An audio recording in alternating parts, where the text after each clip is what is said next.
बिहार के बेतिया जिले में गर्भवती महिला ने दिया अजीबोगरीब बच्चे को जन्म। बच्चे के जन्म का वीडियो हुआ सोशल मीडिया पर वायरल। मध्य प्रदेश के बैतूल में 13 साल की नाबालिग के साथ किया दुष्कर्म, वारदात के बाद की जिंदा दफनाने की कोशिश। यूपी के मुरादाबाद में वार्ड बॉय की मौत पर आपकी राजनीति, अपने ही बयानों में फंसे नेताजी।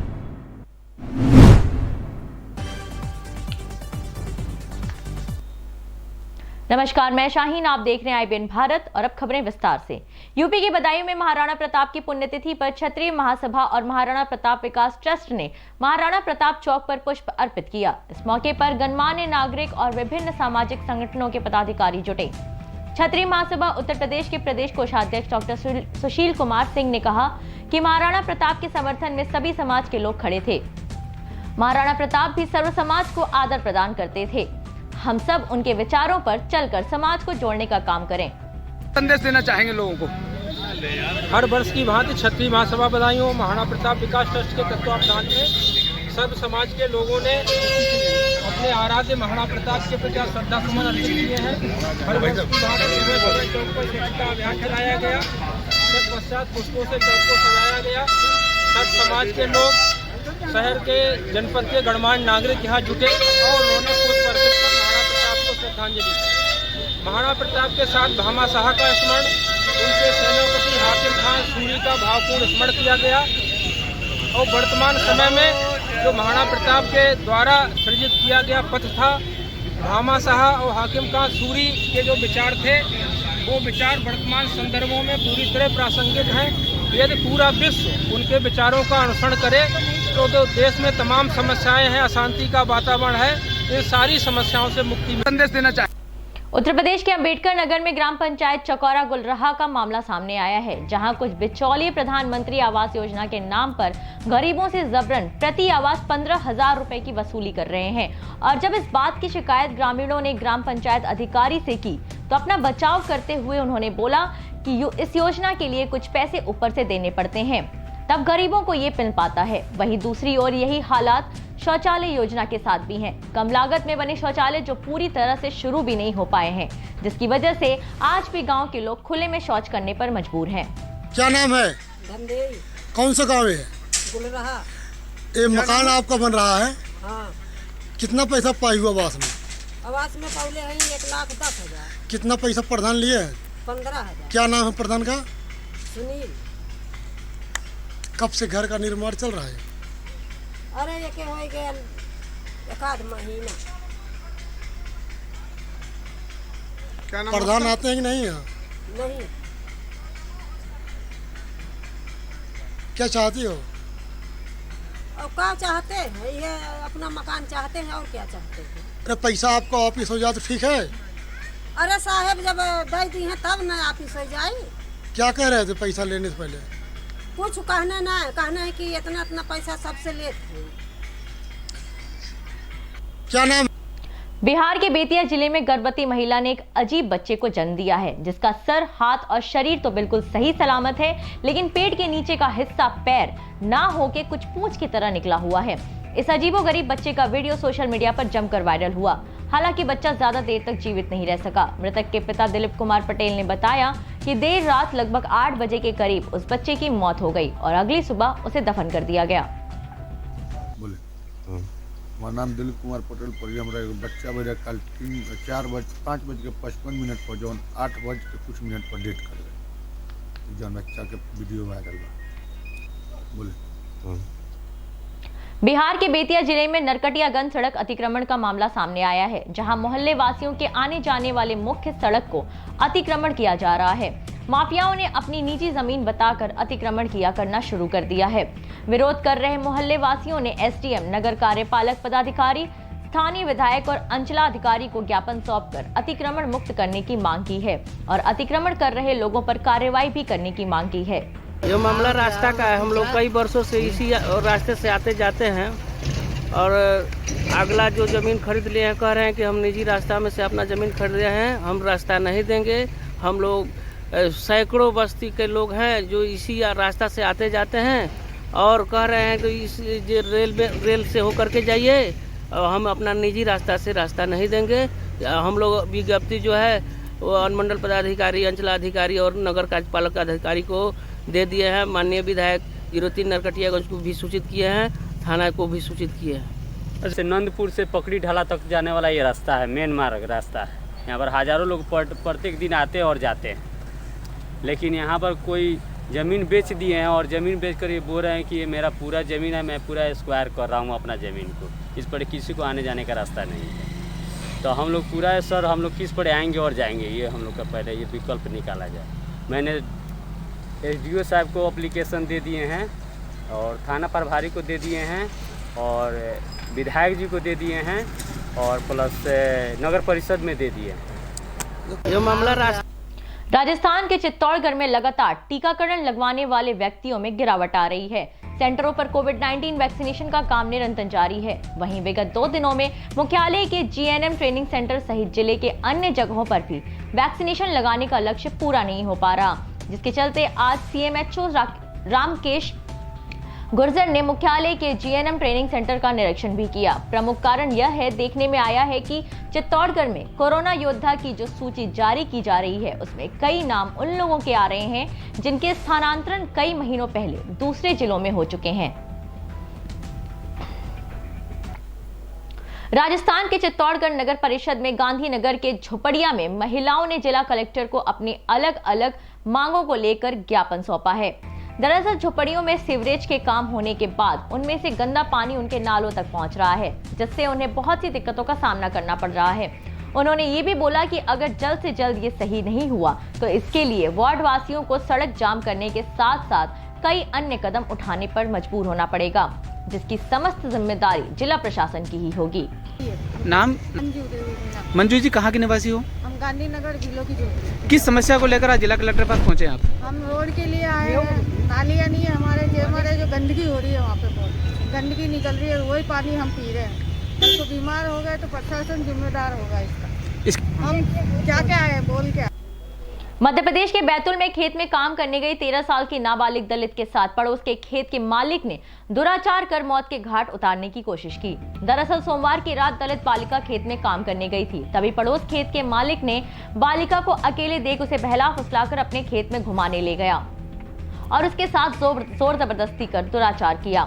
जब अपने बचाव में बालिका चिल्लाने लगी तो उसके साथ मारपीट की और उसके सिर पर पत्थर मार दिया। पीड़िता के बेहोश होने के बाद उसे बेहोशी की हालत में गड्ढे में फेंक उसके ऊपर पत्थर और कांटे डाल दिए। पीड़िता को इलाज के लिए भोपाल रेफर कर दिया गया है। पुलिस ने इस मामले में सुशील वर्मा नाम के आरोपी को गिरफ्तार कर लिया है। आरोपी के खिलाफ पास्को एक्ट और SC/ST एक्ट के तहत मामला दर्ज कर लिया है। क्षेत्र अंतर्गत एक ग्राम सीता कामत में एक नाबालिग बालिका जो कि खेत में गई हुई थी और पड़ोस में ही खेत पड़ोसी उसका जो है आरोपी उसको बहला फसला करके और उधर खेत घुमाने तरफ के लिए ले गया और उसके साथ नाले में ले जा करके उसके साथ उसने उसका यौन शोषण किया और उसके बाद फिर वो चिल्लाई तो उसको जो है वो मारपीट किया है और उसके सिर में चोट है। तो उसकी जब वो घर पर नहीं लौटी तो उसके परिजन जो है वो उसको ढूंढने के लिए वहाँ पर खेत तरफ गए तो वो जो है वो वहाँ पर नाले में मिली। फिर उसको लेकर के और वो घोड़ाडोंगरी अस्पताल ले गए। जैसी इसकी सूचना हमको मिली तो मैं और थाना प्रभारी सारणी तत्काल घोड़ाडोंगरी अस्पताल 9:30 बजे पहुंच गए थे और सब इंस्पेक्टर जो अलका राय है, महिला पुलिस अधिकारी है, वहाँ पर उसको ले जा करके और अस्पताल में ही उसकी रिपोर्ट पर 0 पर अपराध धारा 376, 323, 324, 34 पॉक्सो एक्ट और पीड़िता अनुसूचित जाति की थी तो उसमें 31W 32VA SC/ST का अपराध पंजीबद्ध कर लिया गया है। और रात को ही जो है वो टीम वहाँ ग्राम जांगड़ा भेज दी गई थी जिसमें जो है वो आरोपी अनुसूचित जाति से भिन्न जाति का होने से उसको रात को ही उसको अपना अभिरक्षा में ले लिया गया है और उसमें जो है वो तत्काल और त्वरित कार्रवाई पुलिस के द्वारा की गई है। आरोपी को अभिरक्षा में लिया गया है और डॉक्टर से मिल करके उसका प्रॉपर ट्रीटमेंट के लिए हमने निवेदन किया। डॉक्टर साहब ने उसका प्रॉपर ट्रीटमेंट किया है और अभी वो स्वस्थ है और उसका इलाज जारी है। जी सर, इसमें कितने आरोपी थे? क्या केवल एक ही आरोपी था इस घटना में? हाँ, पीड़िता द्वारा जो महिला जो नाम बताया गया है उसमें एक आरोपी का नाम बताया गया है, हर्ष के पापा जो हर्ष उसके बच्चे आरोपी के बच्चे का नाम है। तो उसमें सुनील वर्मा उसकी जाति कुर्मी है, तो उसका नाम बताया है। उसके खिलाफ नामजद FIR है और उसको गिरफ्तार कर लिया गया है और उसके विरुद्ध कार्रवाई की जाएगी। किस उम्र के होंगे सर ये आरोपी? आरोपी की उम्र जो है वो 35 वर्ष। उत्तर प्रदेश के मुरादाबाद में सोशल मीडिया पर वायरल एक वीडियो ने हड़कंप मचा दिया। वीडियो की जांच करने पर सामने आया है कि ये मुरादाबाद के आशियाना कॉलोनी में सुपर मैक्स नर्सिंग होम की है, जिसमें धन संग्रह करने वाली टीम एक नर्सिंग होम के डॉक्टर से जबरदस्ती ज्यादा पैसा मांगते हुए और डॉक्टर को धमकाते हुए साफ नजर आ रहे हैं। इस मामले में डॉक्टर ने साफ तौर पर कहा है कि कुछ लोगों ने उनसे राम मंदिर के निर्माण के नाम पर 51,000 रुपए मांगे थे। जब डॉक्टर ने मना किया तो वो लोग हंगामा कर धमकी देने लगे। इस घटना पर मुरादाबाद से सपा सांसद डॉक्टर ST हसन ने इस पर अपनी प्रतिक्रिया जाहिर करते हुए कहा है कि इसका तो उन्हें पहले से ही अंदेशा था, क्योंकि डॉक्टर्स की गर्दन सबसे ज्यादा पतली होती है, इसीलिए उन्हें ही टारगेट किया जा रहा है। ये शनिवार का जो है मामला है। खैर वीडियो तो पता नहीं, मरीज बहुत सारे थे, किसी ने बना के डाल दिया हो, लेकिन जो है कुछ लोग आए तथाकथित जो है उगाने के लिए, जो भी BJP पार्टी से संबंधित थे। उनमें एक क्षेत्रीय पार्षद भी थे यहाँ के, उन्होंने बताया कि क्षेत्रीय नाम तो मुझे नहीं पता। तो उन्होंने आके कि जो का नाम है भाई बहुत वायलेंस करना, कि मैं भाई यहाँ का क्षेत्रीय पार्षद हूँ, रहने नहीं दूंगा। और तो मैंने कहा भाई आप ऐसे कैसे, मुझे जो का नाम, मैं पाकिस्तान से तो आके रह नहीं रहा हूँ यहाँ, कि आप मुझे जो का नाम है रहने नहीं देंगे। मैंने भाई इस देश की नागरिकता है मेरे पास, आप कैसे मुझे जो निकाल देंगे। तो इसी चीज़ में बवाल काटते रहे काफ़ी। फिर उसके बाद उनके बड़े पदाधिकारी और लोग आए, उन्होंने मामले को फिर वो करके उनको सॉरी वोरी बोल के और जो है मामला निपटा दिया हमारी तरफ से ही। फिर हम लोग जो है कोई झगड़ा करने वाले लोग तो है नहीं कि भाई हमें भीड़ भड़ावे से झगड़ा करना। भाई हमने तो ये कहा कि भाई आप लोग नहीं जाओगे तो हम पुलिस को बुलाएंगे। उस नाम से वो और एग्रेसिव हो गए थे कि बुलाओ पुलिस को, बुलाओ पुलिस को। तो इसलिए ऐसा कुछ नहीं है, हम आगे कोई इस मामले में कोई आगे वो भी नहीं चाहते हैं कि इसमें कोई आगे। बस ये है कि आगे के संगठन को इन चीज़ों पर ध्यान देना चाहिए कि भाई जब चंदा स्वेच्छा का होता है, जबरदस्ती का नहीं होता। तो जैसे वो आए उन्होंने क्या कहा? जैसे आए मेरे पास आए, मैं पेशेंट देख रहा था, मैंने कहा अभी मेरे मैनेजर से आप बात कर लो। उन्होंने ऑनलाइन तो नहीं दे दिया चंदा, तो जो है उन्होंने कि हम मैनेजर से बात करने आए, अकड़ में जो है कि हम डॉक्टर से बात करने आए, हमारे स्टाफ के साथ बदतमीजी करने लगे। रेफरेंस तो दिया वो, क्या रेफरेंस तो दिया होगा, क्या कहा? चंदा किस चीज़ से नहीं लेना? उन्होंने कि भाई मंदिर के नाम पे चंदा चाहिए, राम जन्मभूमि। कितना मांगा? उत्तर प्रदेश के मुरादाबाद में 2 दिन पहले हुई जिला अस्पताल के वार्ड बॉय की मौत पर राजनीति शुरू हो गई है। आम आदमी पार्टी के पिछड़ा वर्ग के प्रदेश अध्यक्ष डॉक्टर AP सिंह ने मृतक वार्ड बॉय की बेटी को लेकर कलेक्ट्रेट पहुंच गए और राजनीति शुरू कर दी। नेताजी ने कैमरों के सामने ही वैक्सीनेशन पर सवालिया निशान लगाते हुए कहा कि महिपाल सिंह को जबरदस्ती कोरोना वैक्सीन लगाई गई थी, लेकिन एक डॉक्टर के पैनल से पोस्टमार्टम कराया गया तो उसकी मौत हार्ट अटैक से होना सामने आया है। सामने रूबरू हूँ और हमारे आने का मकसद सिर्फ एक है कि जो स्वास्थ्यकर्मी महिपाल की जो कोरोना वैक्सीनेशन से जो डेथ हुई है उसमें उसका पूरा परिवार परेशान है। उनकी बेटी, उनकी बहू और उनकी बेटे यहाँ पीछे रो रहे हैं और उनकी केवल एक ही मांग है कि अगर वैक्सीनेशन से पहले हमारे फादर का स्वास्थ्य परीक्षण कर लिया जाता वैक्सीनेशन से पहले, तो हमारे फादर की जान नहीं जाती। तो क्या CMO और CMS इसकी जिम्मेदारी लेंगे कि इतनी बड़ी लापरवाही क्यों की गई? एक स्वास्थ्यकर्मी के साथ इतनी बड़ी लापरवाही की जा सकती है, तो आम आदमी के साथ, सामान्य लोगों के साथ कितनी बड़ी लापरवाहियाँ पूरे हिंदुस्तान में हो रही होंगी। मेरा अपना मानना है कि सरकार इसको गंभीरता से ले और इस मृतक परिवार से कम एक व्यक्ति को सरकारी नौकरी में समायोजित करे और इनके परिवार को दिल्ली की तर्ज पर 1 करोड़ रुपए की धनराशि तत्काल उपलब्ध कराई जाए, जिससे इस परिवार का आने वाले समय में भरण पोषण उचित प्रकार से हो सके। और मैं सरकार से ये भी कहना चाहता हूँ कि बहुत से लोग ऐसे होते हैं जिनकी बॉडी का जो है रेजिस्टेंस पावर अपनी अपनी अलग अलग होती है। बॉडी अगर आप टेस्ट नहीं करेंगे, केवल इस ग्राउंड पे आप सबका वैक्सीनेशन कर देंगे कि एक बार में आपने जो है स्वास्थ्य कर्मियों को ले लिया, अगली बार आपने कह देंगे इस विभाग के कर्मचारियों को कर देंगे, इसके बाद आप कह देंगे कचहरी के कर्मचारियों को कर देंगे, तो उससे क्या होता है कि आप ये टेस्ट कीजिए, जो कर्मचारी जो है आपकी वैक्सीनेशन में सफल सिद्ध परीक्षण में सही सिद्ध उतरे उसका आप वैक्सीनेशन कीजिए, बाद बाकी आप मत कीजिए। अन्यथा की स्थिति में ऐसे बहुत हमारे साथी जान गंवा बैठेंगे और हमारे लिए बहुत दुखदायी होगा वो।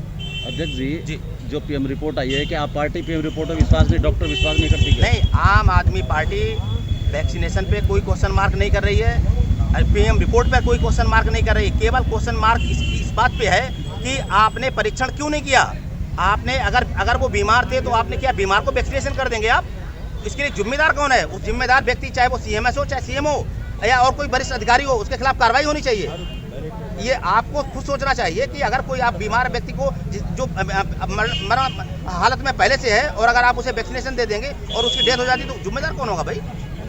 तो दवाई पे क्वेश्चन मार्क नहीं है, क्वेश्चन मार्क आपकी कार्यशैली पे, आपने जो गलत तरीके से उनको वैक्सीनेशन किया उसकी हम जो है निंदा करते हैं। एक सवाल और था मेरा, ये किसने कहा है कि उनको जबरदस्ती वैक्सीनेशन किया गया? ये आप पार्टी से किसने कहा? सामने राजस्थान के चित्तौड़गढ़ जिले में सड़क सुरक्षा को लेकर 18 जनवरी से चलाए जा रहे राष्ट्रीय सड़क सुरक्षा महीने में यातायात नियमों की पालन करने को लेकर पुलिस भी महत्वपूर्ण भागीदारी निभा रही है, जिसके क्रम में पुलिस के अधिकारियों ने मंगलवार को कलेक्ट्रेट चौराहे पर वाहन चालकों को गुलाब का फूल देकर आग्रह किया। जानकारी के मुताबिक राष्ट्रीय सड़क सुरक्षा माह को लेकर चित्तौड़गढ़ जिले में भी लोगों को जागरूक करने के लिए कार्यक्रमों का आगाज हुआ है और लोगों को यातायात नियमों के प्रति जागरूक किया जा रहा है। आज लोगों को गुलाब का फूल देकर के समझाइश की गई कि आप सीट बेल्ट और हेलमेट लगाइए, ये आपकी सुरक्षा के लिए है। हमको देख के सीट बेल्ट या हेलमेट ना लगाएं, ये आप अपनी सुरक्षा के लिए लगाएं, ये अपील करेंगे। साथ के साथ उनको बताया गया जो नया जुर्माना हुआ है, जो रिवाइज जुर्माना आया है वो काफ़ी बढ़ के आया है, तो आपकी पॉकेट पे भी भारी है और हेलमेट और सीट बेल्ट आपकी जीवन की सुरक्षा है। हम इस माह में यही अपील करेंगे कि लोग जो ट्रैफिक के नियम है उसकी पालना करें, वो ट्रैफिक के नियम पुलिस के लिए ना पालना करके स्वयं के लिए पालना करें। जब तक ये मोटिवेशन उनके खुद के अंदर से नहीं आएगा तब तक हम पालना नहीं करवा सकते। इसलिए अपील है कि वो ट्रैफिक नियमों की जो जगह जगह हम लोगों ने बैनर्स और ये लगा रखे हैं, अपील लगा रखी है, उसको पढ़ के वो अपनी सुरक्षा के लिए ट्रैफिक नियमों की पालना करें। आज की खबरों में इतना ही, मुझे दीजिए इजाजत, तब तक के लिए नमस्कार।